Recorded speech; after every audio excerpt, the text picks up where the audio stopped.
So guys, my head is starting to clear a bit. Yes, I'm starting to get clarity again. Now I've noticed on the social media and other places that a lot of guys are starting to use a word for femons. And the word is garden tool. Now I feel that that's probably a bit too strong, and they don't really deserve that name.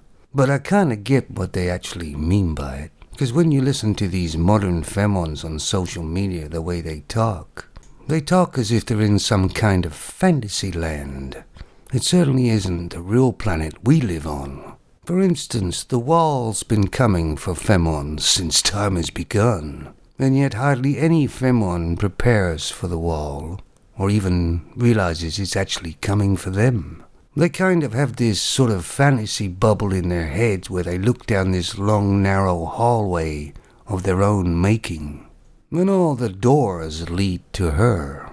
The difference is men evolve around with the planet, but femons, the world evolves around them. And a lot of these femons are saying, I'm strong and empowered and I don't need no man. But that isn't true at all, is it? Because the government is helping them out, left, right, and center. And loads of other organizations for femons only help them out too, so they're not standing alone and all empowered, are they?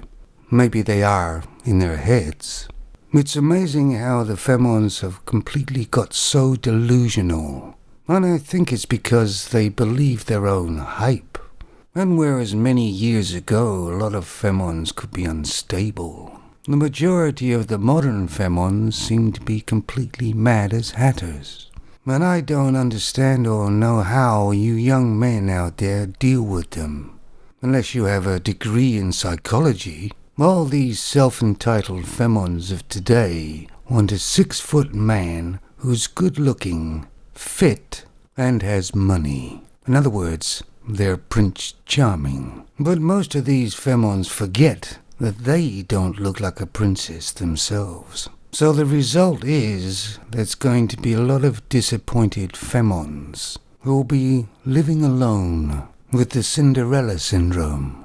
There's a very few femons that actually will eventually wake up, but by then it's usually too late. But femons are like a nova star, aren't they? They can burn quite bright, but not for very long. If anybody remembers Pretty Woman, it was very successful because it was the femon's dream on film. Anyway, I don't really care about them anyway, because they don't care about us. Anyway, I'm going to go out and do a bit of gardening. Now, where did I put that garden tool?